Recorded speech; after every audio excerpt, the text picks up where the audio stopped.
É impressionante observar todo o esforço que tem sido feito pelo poder econômico e pelo poder político deste país para transformar uma retumbante derrota em uma vitória.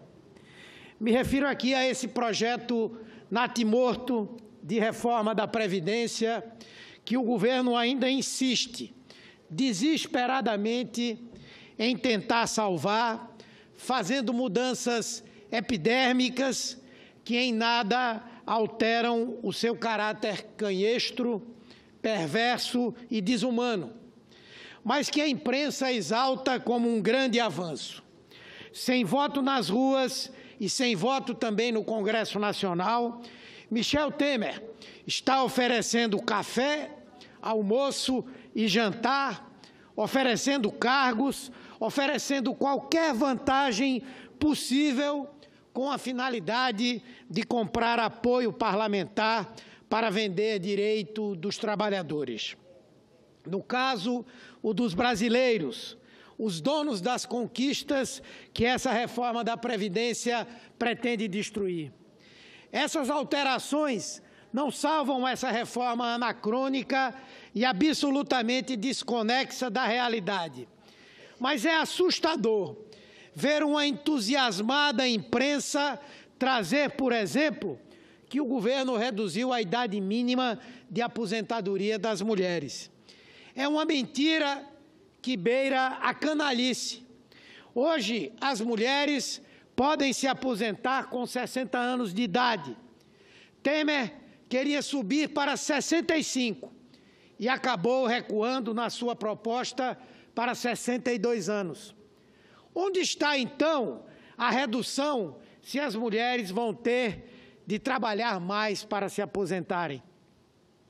A mesma lógica serve para outros 6 pontos apresentados, cujas mudanças em nada melhoram a vida da esmagadora maioria dos brasileiros que dependem da Previdência Social. Ao contrário, vão aumentar seus prejuízos, obrigando a que todos trabalhem mais para, no fim, ganharem menos. O que Temer tem feito, de fato, é reduzir a sua margem de lucro nessa negociata espúria que está fazendo com os direitos previdenciários. Em vez de faturar 800 bilhões nos próximos 10 anos, ele vai lucrar 700 bilhões ao rifar o futuro alheio. Não é estranho que até o Papa Francisco, ao recusar o convite desse golpista impopular para vir ao Brasil, tenha criticado severamente as reformas propostas pelo governo brasileiro. Disse o Papa, abre aspas, não posso deixar de pensar em tantas pessoas, sobretudo nos mais pobres, que muitas vezes se veem completamente abandonados e costumam ser aqueles que pagam o preço mais amargo e dilacerante de algumas soluções fáceis e superficiais para crises que vão muito além da esfera meramente financeira. Fecha aspas. E o que são essas reformas de Temer, se não soluções fáceis e superficiais, que tiram direitos e conquistas dos mais pobres para fazer a alegria dos mais ricos, para que a elite desse país lucre mais às custas dos mais desfavorecidos. E diz ainda o Papa, na carta que dirigiu diretamente a esse presidente sem voto, não se pode confiar nas forças cegas e na mão invisível do mercado, que, na verdade, é só o que Temer faz desde que se apossou de uma cadeira onde não chegou por meio do voto, mas por meio exatamente dessas forças de mercado que lá o colocaram para que ele governe em favor do capital financeiro. Hoje mesmo, a Conferência Nacional dos Bispos do Brasil, a Ordem dos Advogados do Brasil e o Conselho Federal de Economia divulgaram uma nota conjunta em que reiteram a sua posição por uma previdência social justa e ética. A nota da CNBB, da OAB e do COFECOM repudia essa reforma que afeta direitos básicos da população e que sequer foi discutida com o conjunto da sociedade e suas organizações.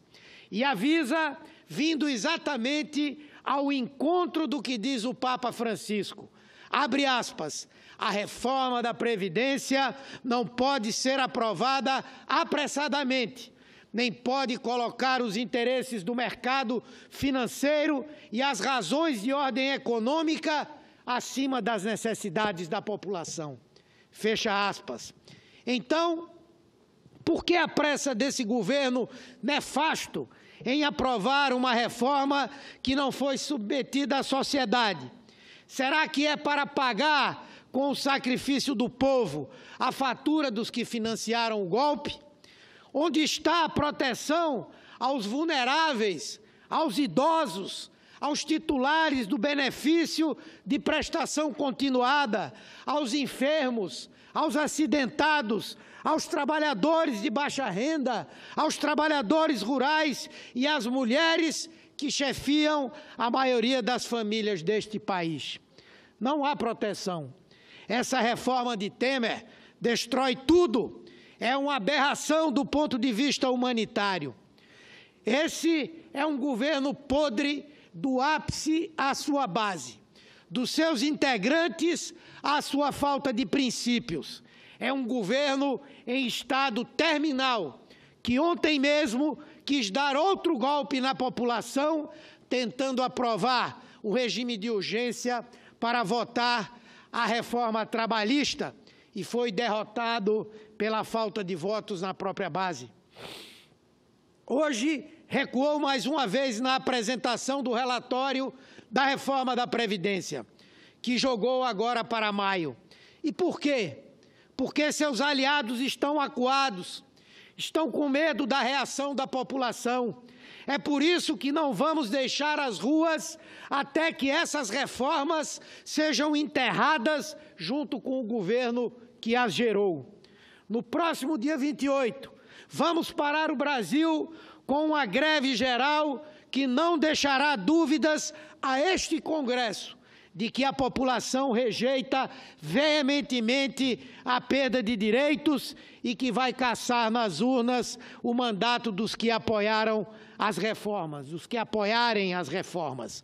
Não haverá um dia de trégua a Michel Temer, enquanto ele não for derrotado nessa sua cruzada contra o povo e deixe o Palácio do Planalto pela mesma porta dos fundos por onde ele entrou.